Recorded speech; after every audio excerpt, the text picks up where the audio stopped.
Պարոն Խաչատրյան, շնորհակալ եմ պարոն Հովհաննիսյան, նաև ներողություն խնդրում ձեր հերթը խլելու համար։ Հարգելի գործընկերներ, ազգային ժողովի հարգելի պատգամավորներ, հարգելի պարոն փոխվարչապետ, Երթևեկության անվտանգության կոնտեքստում ես կուզենամ խոսել պետության եւ քաղաքացիների հարաբերությունների մասին եւ հարաբերությունների հենց այս կոնտեքստում, որը կարծում եմ անբաժանելի մաս է, որովհետեւ այո, շատ է քննարկվում բազմաթիվ կարգավորումների եւ այլ հարցերի հարցը, բայց շատ կարեւոր է այս թեմայի գաղափարական մասը եւ այս թեմայի շուրջ պետության եւ քաղաքացիների հարաբերությունների հարցը։ Եվ այս կոնտեքստում մենք իրազեկ քաղաքացիների միավորումում առանձնացրել ենք մի քանի խնդիրներ, որոնց կուզենայի այսօր անդրադառնալ։ Մեկը դա իրավապահների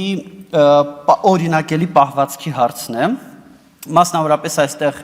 առանձնացրել ենք մի քանի կետ։ Առաջինը դա վերաբերվում է այսպես կոչված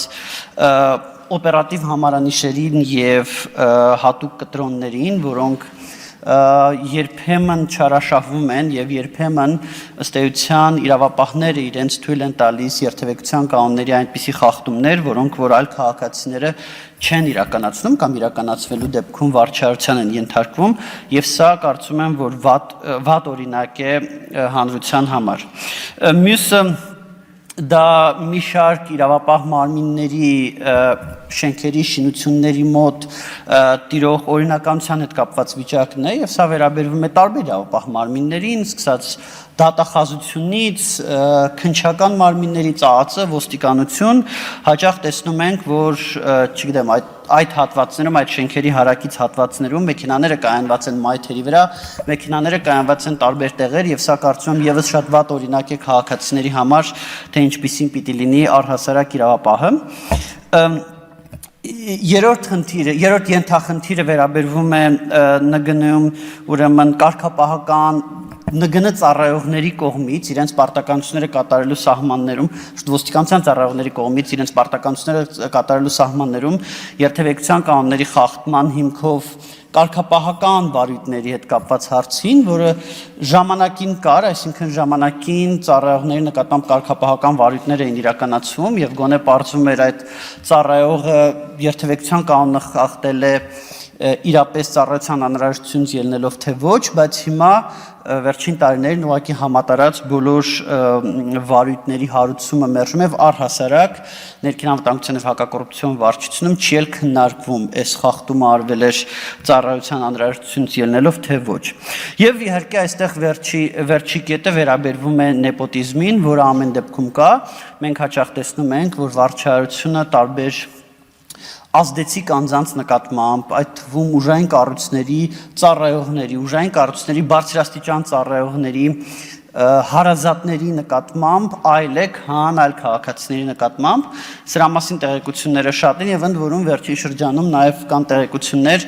բարձրաստիճան ոստիկանության բարձրաստիճան ծառայողների, բարձրաստիճան պաշտոնյաների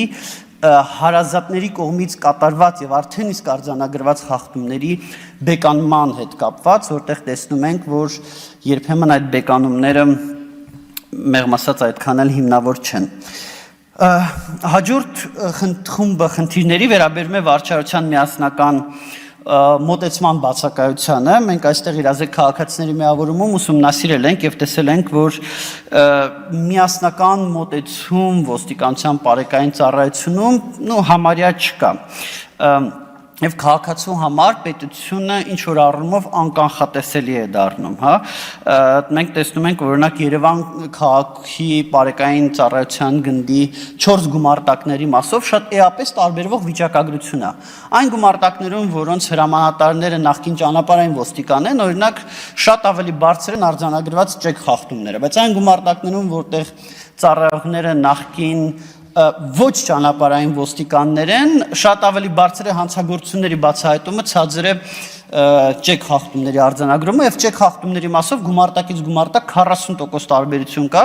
թեև այդ գումարտակները լրիվ հավասար ծավալի ծառայություններ են իրականացնում։ Եվ սա խոսում է նորից այն մասին, որ նույնիսկ Երևան քաղաքի գնդում միասնական մոտեցում չկա։ Եվ նաև մարզային գումարտակներում, երբ որ տեսնում ենք, մի շարք չափանիշներով մարզային գումարտակներում շատ տարբեր են։ Օրինակ, եթե նայենք հենց Պարեկի կողմից բեկանվող ակտերի վիճակագրությունը, ինչը պետք է որ հավասար լիներ, մենք տեսնում ենք, որ մարզային գումարտակ կա, որտեղ այդ ակտերի, օրինակ, եթե վերջին որ կարճ ժամանակահատված վերցնենք, վերջին 2%-ն է բեկանվում, մարզեր կան, որտեղ 9%-ն է բեկանվում։ Եվ սա եւս խոսում է նրա մասին, որ հենց Պարեկի կողմից բեկանվան դեպքերի մասին է խոսքը, ոչ թե վերադասության կամ դատական կարգով։ Եվ սա եւս խոսում է նրա մասին, որ միասնական մոտեցում չկա։ Այստեղ հաջորդ խնդիրը նաև այն է, որ պարեկները երբեմն անտեսում են խախտում անող վարորդներին, քանի որ ներգրավված են կանոնադրությամբ չնախատեսված գործառույթների իրականացման մեջ, հա, օրինակի համար, եթե պարեկը ներգրավված է ուղեկցման մեջ, ինքը պետք է ուղեկցում սպասարկի, հա, իր ներկայությամբ կարող է ճանապարհային ուղակի բեսպրեդել լինել եւ ինքը ստիպված լինի չարձագանքել, իր տեղում կանգնած մնալ, եւ սա կողքից նայող քաղաքացիների մոտ շատ վատ տպավորություն է ստեղծում, որ այ Հայաստանում նորից անպատժելիություն է, սենց է, նենց այդպես տպավորություն է ստեղծում, ինչը բավական խնդրահարույց է։ Եվ իհարկե ընդհանուր առմամբ անդրադառնում է ընդհանուր վարորդական կարգապահության վրա։ Եվ նաև վերջին ենթախնդիրը այս բաժնի դա այն է, որ պարեկները հաճախ ուղակի ներեցեք բառապաշարս հավես չեն ունենում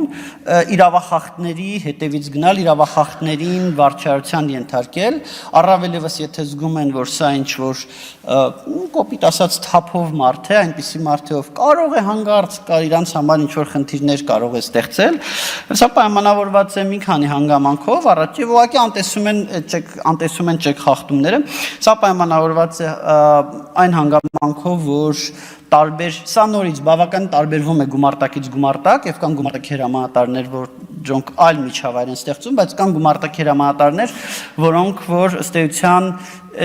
իրենց ենթակաների մոտ չեն ստեղծում այնպիսի միջավայր, այնպիսի տպավորություն, որ իրանք իրանց մեջքի հետևում կանգնած են։ Եվ սա եւս